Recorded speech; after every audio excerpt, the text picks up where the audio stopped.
We've all felt it, haven't we? That quiet worry, maybe sometimes it's more than quiet, about getting older, about what's next, and just those big questions about life and, well, how it ends. Yeah. There's this image in an ancient text, imagine standing like in the middle of a lake, and there's this great fear all around you about old age and death. It's a powerful metaphor. It really is, and it feels so relatable, doesn't it? That sense of being surrounded by something immense and kind of scary. Absolutely, a very human feeling.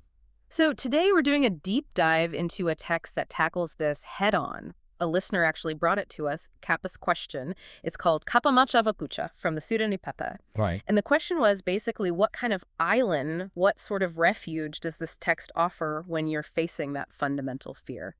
So yeah, let's unpack this.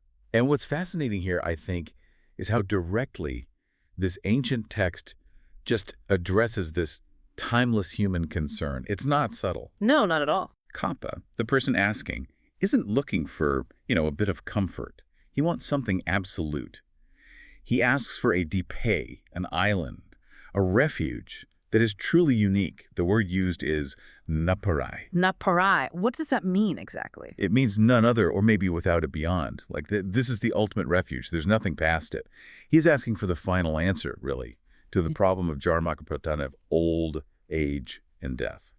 Wow. Okay, so he's not messing around. He goes right to the heart of it. Verse 1092 lays out his question, painting that picture. Majesarasmin titata, standing in the middle of a lake. Yeah. But it's not just any lake, ahejatai mahabe. A flood has arisen, a great fear. It's overwhelming those Jarmakapratana, the ones afflicted by old age and death. It's quite stark imagery. It really is, and his plea is so direct. Declare for me, he asks, an island, a dipai that is truly ultimate and singular, yataidan naparai sia, so that there isn't another one like it. It just cuts right through. Exactly. And a response is just as direct. In the next verse, 1093, the Blessed One, the Bhagava, he confirms, yes, I will declare this island for you. Okay, so he's setting the stage. He's saying, listen up, I have the answer. Precisely. It builds the anticipation for what follows, which is, well, pretty profound and maybe not what we'd expect. So what is it? What is this ultimate singular island? Verse 1094 gives the answer, and it's striking. It is. The text says, Akinyakana anadana itasdepa anapara nibana itina brumi jaramakuparikahai. Okay, let's break that down. Akinyakana anadana. Right. So akinyakana means having no possessions, or maybe having nothing. And anada means not grasping, not taking up, not appropriating. So the island is nothingness, or not holding on to things. It's about freedom from things, freedom from possessing and freedom from the act of grasping, of clinging. That's presented as the fundamental quality of this refuge. It's not about building walls, it's about releasing. Releasing. Okay, and then it says, Etai dipai anaparan. This is the island, none other. It hammers home that uniqueness. This is the ultimate refuge. And then it gives it a name. Yes. Go for it. Nepai iti nabrumi, I call it Nibbana.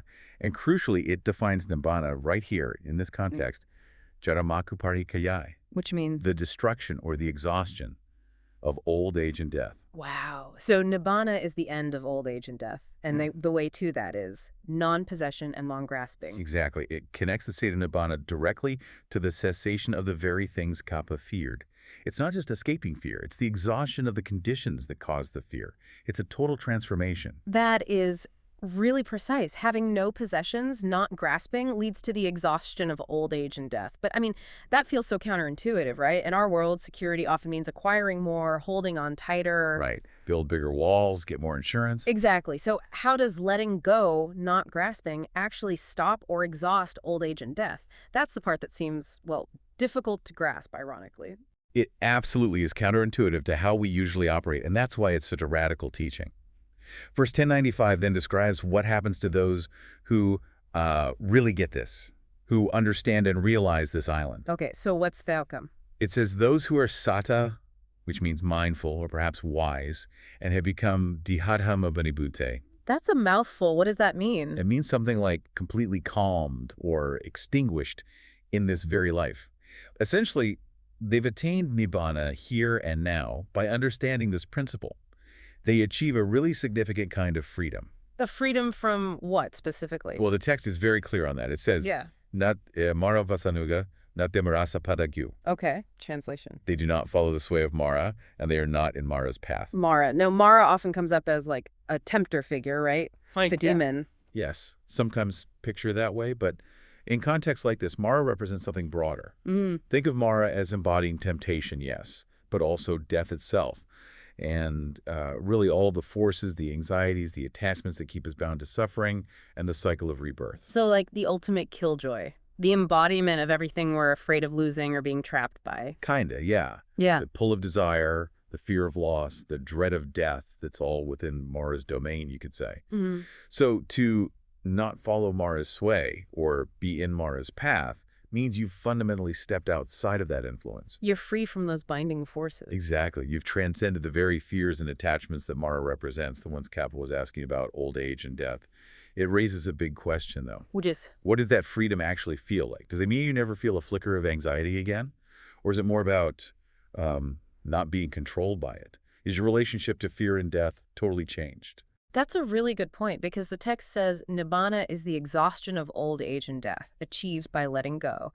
So maybe being free from Mara isn't about never encountering difficulty, but about it not having power over you anymore. That seems to be the implication. The island isn't a geographical spot you sail to. Right, it's not a retirement community somewhere. No. It seems to be an internal state. A state of being achieved through letting go of grasping, releasing attachment. And that state brings about a profound inner peace that fundamentally alters your relationship with aging, death, and fear itself. So for our listener asking about this refuge, the answer is, well, it's inward. It's about a state of non-clinging. A very deep concept of liberation, really.